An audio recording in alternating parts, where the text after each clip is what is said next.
좋은 질문입니다. 제가 예전에도 하도 그날 걱정이 돼가지고 아침에 신문을 봤는데 초등학생인가요? 자살률 1위 뭐 이런 기사를 봐서 그때 교육이 어떻게 됐으면 좋겠다 이런 말씀 드린 적이 있는데 방금 말씀해 주신 거랑 연결되죠. 참나의 꿈, 에고의 꿈. 그러니까 에고의 꿈을 소중히 해줘야 됩니다. 우리 에고가 꿈꾸는 것들은요, 우리의 좀 잘못된 욕망으로 혹시 나온 것들은 우리가 조절을 해야 되지만, 근원적으로 우리 에고가 하고 싶다는 거는 나의 어떤 존재를 증명하고 싶은 거고, 자아를 실현하고 싶은 건데, 그건 에고가 하고 싶다는 걸 가만히 관찰해 보면, 이번 생에 우리의 사명이 들어있어요. 나는 거기에 알맞게 또 재능을 가지고 옵니다. 재능도 다 에고의 영역이지 않습니까? 내가 뭐에 소질이 있다. 그건 에고가, 만약에 전생까지 얘기한다면 에고가 전생부터 쌓아온 어떤 카르마의 결과죠. 예. 또 아니면 이번 생만 가지고 얘기하더라도 나는 그쪽에 재능을 가지고 온 거 아닙니까?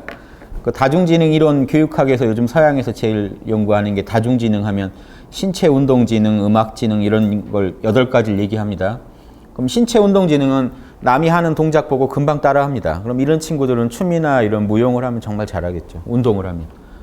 또 음악지능이 좋은 친구는 음만 듣고도 악보를 바로 적습니다. 예전에 TV 프로 보니까 송창식 씨 어렸을 때 모차르트인데 별명이 음을 들으면 바로바로 이게 악보로 해가지고 그걸 가지고 노래를 만들고 자기가 하니까 이런 분들은 지능이 아예 좋았죠. 그쪽에. 그러면 자기 재능 쪽에서 잘 살리면 위대한 가수도 되고 위대한 무용가도 되고 뭐 피겨 운동선수도 되고 다 가능하죠. 이런 게 결국 에고가 가진 재능 아닙니까? 에고가 가진 재능을 다중지능 가지고 얘기하더라도요. 언어의 지능이 있느냐, 논리 수학의 지능이 있느냐, 공간 지능이 있느냐, 음악 지능이 있느냐, 신체 운동 지능이 있느냐, 인간 친화 지능이 있느냐, 자아 성찰 지능이 있느냐, 자연을 잘 관찰하는 지능이 있느냐. 이런 분들은 과학자 하면 아주 잘합니다. 자연을 관찰해서 법칙을 잘 찾아내요. 인간 친화 지능이 좋은 분들은 사람들을 쉽게 사귀니까 영업하시면 잘하시겠죠. 또 사람들을 이렇게 관리하는 일을 참 잘하시겠죠.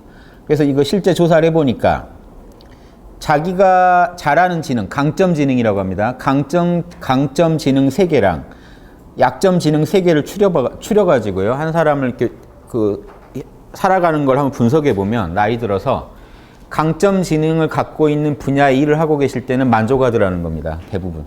내가 딱 나 있을 곳에 있다는 걸 안다는 겁니다. 내 에고가 가진 재능을 잘 쓰고 사니까요. 다른 불만이 없고요. 그 일 자체에서는. 그런데 강점 지능이 전혀 맞지 않는 곳에 거의 가 계신 분은 밥을 그래도 먹고 살려고 하고 있거나 부모님의 뜻이 너무 강해서 그 자리에 가 계셨던 분. 예, 피를 보면 기절할 것 같은 분이 부모님의 기대에 부응해서 의사가 됐어요. 그럼 정신이 계속 딴 데 있겠죠. 의사는 밥벌이로 하고 그 취미 생활에 더 집중한다든가 뭔가 다른 일을 자꾸 찾아서 헤맨다거나 내가 이곳에 있는 게 옳지 않다고 여깁니다. 이거 참 재미있는 게요. 본인은 알아요. 내가 이곳에 있는 게 옳지 않다는 걸 알아요. 다른 사람들 때문에 어쩔 수 없이 관계 속에서 내 가족 때문에 내 부모님 때문에 이렇게 살아갑니다. 이럴 때 이런 것도 이런 인생이 그럼 의미가 없느냐 그런 건 아니잖아요. 남들을 위해 또 어떻게 보면 나름 보살도를 하고 계십니다. 근데 이게 보살의 마음으로 하시면 좋은데 보살의 마음은 아닌데 강요된 보살도를 하시면 병나요. 예. 결국 이게 에고의 재능이랑 안 맞아서 일어나는 일입니다. 에고의 재능이랑 자기가 하는 일이 맞았다면 좋았을 텐데요. 그래서 이런 부분 가지고 에고의 꿈이라는 걸 우리가 소중히 해야 되는 게요. 에고가 뭘 하고 싶냐를요. 자기한테 솔직하게 물어봐 줄 수 있어야 된다고 봅니다. 그런데 이게 벌써 이게 전제되려면요. 에고의 꿈을 내가 안다라는 게 전제되려면 여러분 깨어 계셔야 돼요. 사실은. 참나를 모르시고 깨어 계시지 않다면요. 그때 말하는 에고의 꿈이라는 건요. 어딘가에서 강요된 것들이 벌써 내 마음 안에 들어와 있거든요. 무의식 안에서 그래도 나는 의사 될 수밖에 없지 않아. 이런 마음 상태에서 에고의 꿈을 이렇게 얘기한다는 건 참 무의미하지 않습니까? 자기가 자기를, 이건 교육학에서 뭐라고 하죠? 자기가 자기를 제3의 시각으로 볼 수 있어야 돼요. 요즘 교육학에서도 화두가 이겁니다. 내가 자기를 제3의 시각으로, 제3자의 시각으로 냉정히 볼 수 있는가? 이게 아까 다중지능 중에 자아성찰지능이랑 연결되는데요. 자기를 냉정히 볼 수 있는 지능이 있지 않으면요. 사실은 자기를 냉정히 못 봐요, 사람들이. 그런데 재미있는 거는 우리 학당에서 지시하는 깨어있음 공부를 하시잖아요. 몰라나 괜찮아를 통해 에고를 최대한 내려놓고 내 이름도 몰라 하면 에고가 목소리가 약해집니다. 에고의 목소리를 낮춰놓고 참나의 상태로 깨어 계시면요. 자기 에고가 뭘 원하는지가 객관적으로 제3자의 시각에서 보입니다. 이 얘기는요. 교육학도 결국은 지금 어디로 가고 있냐면 깨어나자는 쪽으로 가고 있다는 거예요. 깨어있지 않고서는 이미 무의식부터 다 왜곡되어 있기 때문에요. 사람의 그 생각이나 마음이 공정하게 한 인생을 어떤 설계해 줄 수가 없다는 겁니다. 교육을 시키기도 힘들다는 겁니다. 그 사람이 가진 재질도 재능도 온전하게 발휘해 주려면요. 남이 깨어서 봐주기 전에 본인이 본인을 좀 깨어서 봐야 돼요. 그래서 내가 나를 깨어서 보면서 내 에고가 지닌 재능들, 내 에고가 지닌 성격들을 냉정히 안 봐주면요. 자기에 대해 착각하고 살아요. 평생을. 나는 되게 성격이 좋은 줄 알고 사는 분들 많지 않을까요? 지금 여기도. 근데 이상하게 친구들이 멀어지지 않으세요? 이상하게 내가 가는 곳마다 분쟁이 일어나고. 재밌지 않아요? 이걸 남의 시각에서 보면 놀랄 결과가 나올 수도 있을걸요? 내가 되게 증오하는 부분을 내가 갖고 있는지도 몰라요. 그런 성격들. 이런 부분까지 한번 생각해 보시면 자기가 깨어서 자기의 성격과 재능을 냉정히 보시고 자기 에고가 지닌 꿈, 넌 솔직히 이번 생에 뭘 하고 싶니라고 물어봤을 때 허심탄회하게 이 꿈을 들을 수도 있어야 됩니다. 이걸 일반인들이 아시는 분들은 이걸 자기 꿈을 물어볼 때 이렇게 물어보시더라고요. 내일 죽는다고 가정했을 때 너 뭐 하고 싶니? 그러면 사람이 바짝 깨어나서 올바른 소리가 나와요. 이해되시죠? 내일 죽는다고 생각하니까 정신이 딱 깨어나지면서 이게 지엽적인 거에 안 빠져요. 뭘 하고 싶어가 딱 나옵니다. 이것도 일종의 깨어나는 방편이에요. 결국은 깨어 계신 분은요, 자기 에고의 소리를 늘 잘 듣겠죠. 그래서 자기 에고가 지닌 꿈, 하고 싶은 거 정확히 아셔야 됩니다. 거기에 벌써, 자, 봐보세요. 제가 늘 그리는 겁니다. 참나, 에고. 에고가 이제 어떤 꿈을 꾸잖아요. 하고 싶은 게 있어요. 소망인데, 예, 에고의 소망. 그런데 이 소망을, 꿈을 냉정히 아시는 것도 중요하지만, 에고가 지닌 재능과 성격도 냉정히 아셔야겠죠. 그래서, 이때 이 모든 거를 참나에 깨어있음이 작동해줘야 냉정하게 돌아갑니다. 다중지능 중에 자아성찰지능은 영성지능이에요. 그거는. 예. 자기를 냉정히 못 봐요. 일반적으로. 욕망이 센 사람들은요. 욕심이 많은 분들은 자기를 과대평가하고 있기 때문에요. 냉정히 못 봐요. 냉정히 볼 수 있다는 게 이미 영성이 있다는 겁니다. 예. 참나와 그래도 친하게 지내고 있다는 증거예요. 참나랑 친하게 지낼수록 그 에고의 이런 재능, 아까 다중지능으로 분석해 보시면 되죠. 나의 강점 지능은 뭐고 약점 지능은 뭔지 한번 따져보세요. 미국 같은 데 보니까 이걸 분석해서 보내주더라고요. 학교에서 아예. 근데 부모님이 나서야 됩니다. 우리나라 현실에서는 뭐 부모님이 나서야죠. 자기 자식을 냉정히 보실 수 있을까요? 엄청 깨어 계셔야겠죠. 저는 상상을 못 합니다. 제가 애가 없으니까. 근데 저희 어머님 마음을 상상해 볼 때 힘드실 것 같아요. 저한테 늘 하셨더니. 제가 예전에 좀 그림에 좀 재능이 있어서 좀 그 만화나 그림을 그리고 싶다고 했더니 그래 교수가 돼서 해라. 항상 이런 식이야. 아 그래 나중에 꼭 해라. 그러니까 이게 왜곡되잖아요. 근데 그럼 먼저 교수부터 돼야 돼요. 나의 재능하고 상관없이 의사가 돼서 해라. 뭐 그럴싸한데 재미가 없어지죠. 이 친구는 자기 꿈하고 맞질 않으니까. 이런 부분도 좀 부모님부터 깨워서 사실 자기 자녀도 이거 봐줘야 돼요. 자녀가 모르고 있을 수 있잖아요. 남이 봐주면 더 잘 보이는데 부모님의 눈에는 이미 다른 게 보이시니까 잘 안 보이실 겁니다만 최대한 명상을 한 몰라를 하루 종일이라도 하시고 한번 봐보세요. 냉정히 한번 분석해 보시면 재능과 성격이 한번 보이실 겁니다. 그리고 우리 애는 이런 성격을 가지고 있구나. 이런 성격은 애니어그램이나 뭐 별자리나 그걸 다 믿으시라는 게 아니라 그런 어떤 기준들을 가지고 한번 냉정히 분석해 보세요. 왜냐하면 저는 그런 도구들이 좋다고 보는 게요. 설마 그런 성격이 있으려고 하는 성격들이 있어요. 그래서 그런 거를 많이 자주 보시고요. 아, 난 A형이니까 이 성격 이렇게 하시라는 게 아니고요. 아, 소심한 사람은 이렇게 반응할 수도 있겠구나. 이렇게 살 수도 있겠구나. 대범한 사람은 이런 짓도 할 수 있겠구나. 남을 이해해 보시라는 거예요. 거기 별자리만 해도 12개의 성격이 나오죠. 그걸 꼭 맞춰보시지 않아도요. 12개의 성격을 한번 쭉 읽어보세요. 그럼 그 안에 여러 성격의 유형이 나오지 않을까요? 그거를 종합적으로 해가지고 자녀를 보든 자기를 보든 봐보세요. 나는 어떤 성격들인지 냉정히 좀 보이실 거예요. 애니어그램이 있는 9개 성격이라든가 좀 보조로 쓰시라는 거예요. 진짜는요, 성격은요, 알 수가 없어요. 무형이잖아요. 본인도 지금 한 50년 살아보시고 조금 짐작하시지 않으셨어요? 내 성격이 좀 이런 것 같아. 뭐 아직 모르시는 분도 많을걸요. 미지의 영역. 왜냐하면 안 닥쳐본 거는 몰라요. 아직. 내가 어떤 사람인지 잘 몰라요. 사실은.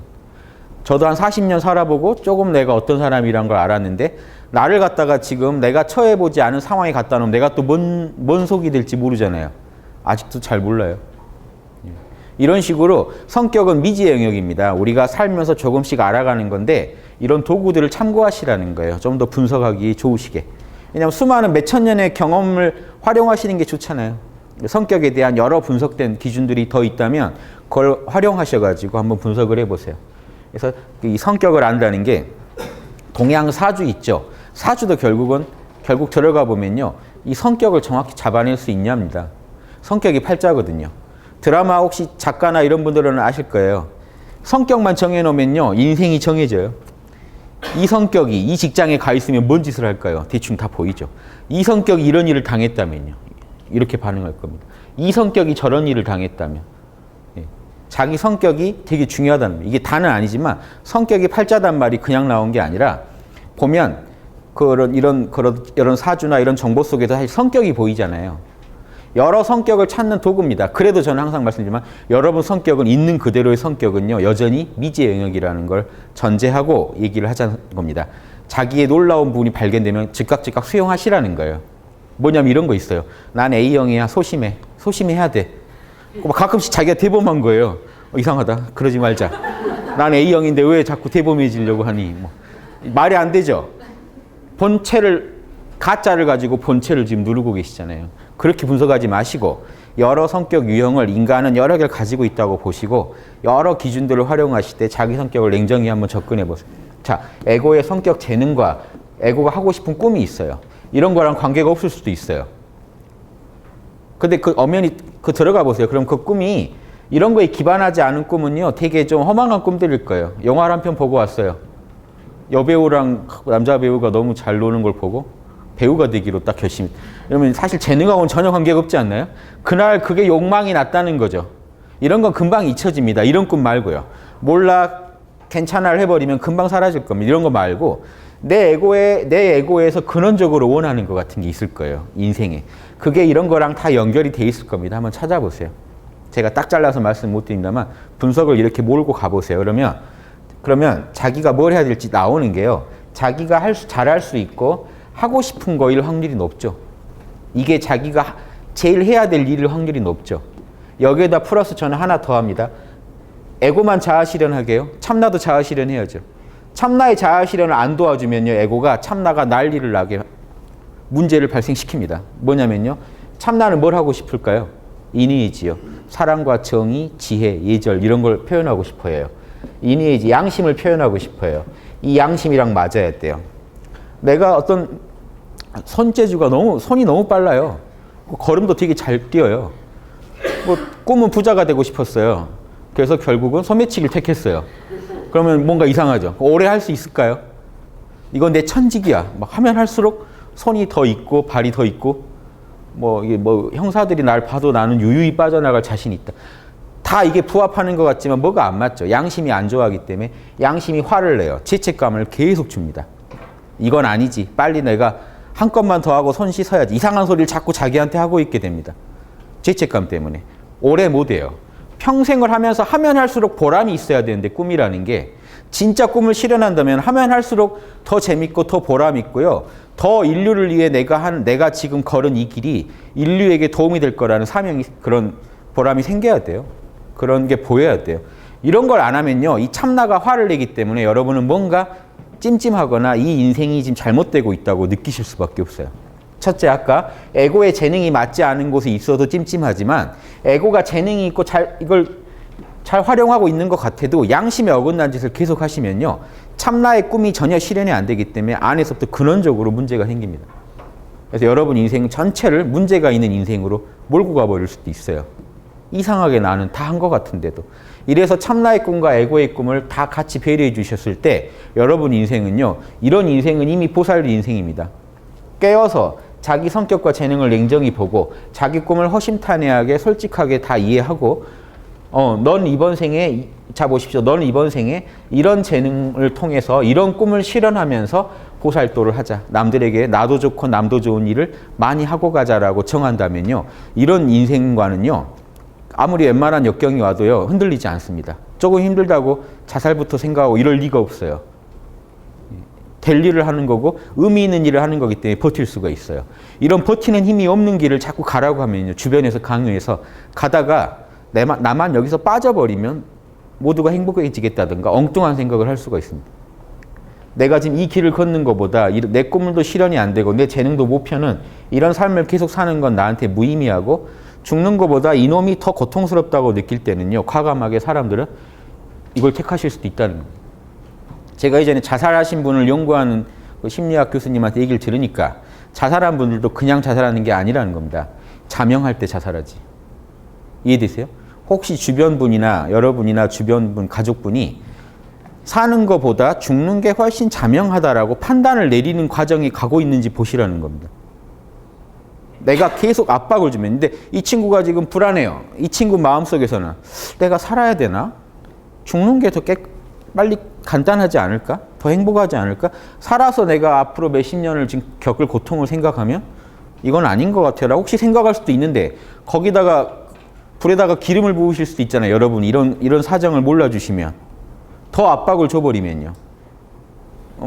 이게 자명하다라고 결론 내려볼 수도 있지 않나요?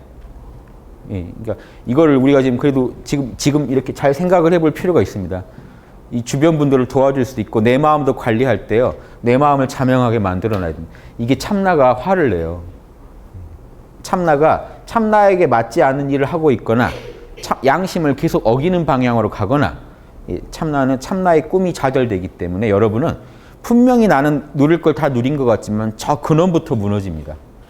참나를 무시한 결과입니다. 그래서 참나와 에고의 꿈은요. 한 방향으로 같이 협조해서 가야 됩니다. 에고를 무시하거나 참나를 무시하거나 하지 마시고요. 그랬을 때 가장 의미 있는 인생이 펼쳐지고 그걸 옛날 성현들도 늘 우리한테 가라고 제시했던 길이 군자의 길, 보살의 길, 무수한 길들이 사실은 이 길이지 않습니까? 내가 가진 재능으로 성격을 그 양심에 맞게 다듬으면서 내 꿈을 실현하는 걸 통해서 모든 사람한테 이로운 사람이 되자. 홍익인간을 하자. 예. 이런 삶은요. 보살이라고 안 불러도 되고 군자라도 안 불러도 돼요. 군자라고. 이미 훌륭한 사람으로 살고 계신 겁니다. 그래서 저는 어떤 그 분들이 그래요. 애들 어떻게 교육시킬지 모르겠다 그러시면요. 저는 제가 경험해보지 못한 부분은 말씀 안 드리는 게 맞지만 저한테 인간으로서 어떤 한 인간이 올바르게 성장해야 되냐고 묻는다면요. 저는 홍익학당을 열어서 제일 주 전공이 교육이니까요. 제 입장에서 말씀드리자면 목표를요. 보살을 키워내겠다라고 목표를 먹으시라는 겁니다. 내 자식을 보살로 만들어야겠다. 그럼 어떻게 해야 될까요? 보살이니까 빨리 출가시켜야겠다. 이런 게 아닙니다. 보살을 만들어야겠다. 그럼 보살이 정의가 뭡니까? 성격 좋고 자기 재능을 남들을 위해서 나와 나 모두를 위해서 쓸 수 있는 이 우주에 쓸모있는 사람을 만들어야겠다는 그러면서 자기 꿈을 실현해가는 존재. 이런 방향으로 교육의 목표가 잡히면 절대 낙오하는 친구들이 없을 거라고 봅니다. 왜냐? 이 교육 목표가 이거라면요. 한 반에서 몇 명이나 알아들을 수업을 할 이유가 없죠. 그 반의 모든 친구들이 그날 공부에 보람을 못 느낀다면 잘못되고 있는 거지 않습니까? 교육이. 그날요, 그 친구는요, 반에 꼴찌를 하더라도 그날 교실에 감으로써 공부의 희열을 맛볼 수 있어야 됩니다. 역시 배움이란 좋은 거구나. 나의 재능은 부족하지만 이 방향으로 나는 해서 이 우주에 의미 있는 사람이 돼야겠다는 마음을 못 들게 하는 교육이라면요, 문제가 있는 겁니다. 저는 그렇게 생각해요. 그래서 홍익학당의 교육 방침도 그렇고요. 홍익학당의 남녀노소를 안 가리고 모두에게 그런 꿈을 드리고 싶은 거고 배움의 맛을 알게 해드리고 싶은 거고요. 예. 저희 선생님이 권태원 선생님이 늘 하신 말씀, 나는 도인이 아니다. 나더러 도인이라고 하지 마라. 내가 그 도를 좀 닦았지만 예, 내 본분은 학인이다 그랬어요. 학인. 나는 배우는 사람이다. 우리는 다 배우는 사람이죠. 죽을 때까지. 다 배웠다라고 말할 수 있는 사람은 없다고 봐요. 그래서 저는 학인, 우리 학생이지 않습니까? 학생이란 말이 좋아요. 학인이나 학생. 우린 배우는 생명이다. 우리 생명체는요. 끝없이 배워가야 돼요. 잘났다고 할 새가 없어요. 또 환경은 계속 변하기 때문에 그 환경 안에서 나의 성격과 재능을 닦아서 내 꿈을 실현하고 남의 꿈도 실현시켜주는 그런 위대한 존재가 되려고 끝없이 배워가는 게 우리 인생이라고 보고요. 남녀노소가 이제는 교육에 그런 구분이 없다고 봅니다. 남녀노소가 다 같이 공부할 수 있는 사회가 선진사회지, 뭐 돈 많이 쌓아놓고 이렇게 여행 다니고 사는 사회가 선진사회가 아니에요. 분명히 그런 식으로 살면요, 참나가 화를 낼 겁니다. 뭔가 우울한 일이 생길 거예요. 사회 전체. 향락으로 우리가 다 향락할 수 있는 사회가 오더라도. 자본주의랑 사회주의가 이 유물론적인 마인드를 가지고 둘 다 똑같아요. 물질적인 생산력이 증대되면 인류는 다 유토피아에 도달할 거라고 사람들한테 계속 광고를 하면서 왔는데 한 100년 달려왔더니 지금 전혀 그들의 그 광고랑 전혀 다르게 됐죠. 유토피아가 안 와요. 오히려 더 안 보이게 됐어요. 지구 위기만 더 커졌어요. 예, 이런 부분 때문에 그렇습니다. 참나를 무시하고 꿈을 막 실현한다. 에고의 꿈을 실현한다고 그 꿈이 아니라 욕망의 실현으로 치닫게 되고 애초에 나는 뭘 꿈꿨던가도 모르게 돼요. 그래서 이런 거 재밌어요. 욕망하고 꿈을 구분하세요. 제가 아는 이제 그 예전에 제가 출판사 지금 대표인데 출판사를 열기 전에 어떤 출판사 사장님들이 하는 강의를 한번 들었어요. 그래도 강의를 한번 듣고 열어야지 그냥 열 수가 없잖아요. 그래서 들었는데 어떤 사장님이 얘기를 하시더라고요. 대표분이. 인문학 책을 출판하고 싶어서 열었대요. 그런데 탁 열었는데 일단 좀 책을 많이 내야 되다 보니까 급한 대로 원고가 되는 걸 내다 보니까 이렇게 되게 히트칠 만한 책을 낸 거예요. 근데 그게 확 히트를 치니까 눈이 뒤집히더래요. 돈이 보이니까. 그래서 돈 될 책을 잔뜩 내다가 회사가 한 방에 날아갔어요. 마지막에 이제 부도가 날 상황이 됐는데 그때 생각이 나더래요. 난 출판사를 왜 열었지? 이해되세요? 나는 출판사를 왜 열었을까? 생각해 보니까 인문학을 알리고 싶었대요. 그럼 망하기 전에 하나만이라도 하고 가자 해서 마지막 그 인문학 책 하나를 번역해 놓고 딱 책을 내놓고 낙향하셨어요. 그게 대박이 나버렸어요. 그래서 다시 서울로 올라오게 된 얘기를 해주시는데 그 말이 참 인상적이었던 게 여러분 혹시 일하시다 생각해 보세요. 난 이걸 애초에 왜 시작했지? 그거에 자기가 만족이 되면 얼마나 인생이 만족스러울까요? 이런 만족감들을 소중히 여기셔야 된다고 봐요. 그리고 이 만족은 전혀 안 오는데 그래도 나만큼 성공한 사람이 어디 있어? 이렇게 자꾸 넘기시면요. 참나가 화를 내실 겁니다. 나중에 분명히. 그래서 이상한 짓을 하실 거예요. 그걸 어떻게든 덮어보겠다고 무리수를 두다가 오히려 더 이상한 짓이 나오는 것 같아요. 그래서 이런 거 잘 감안하시고요. 강의가 돼버렸네요. 질문, 예. 좀 도움이 되셨을는지 모르겠습니다. 예.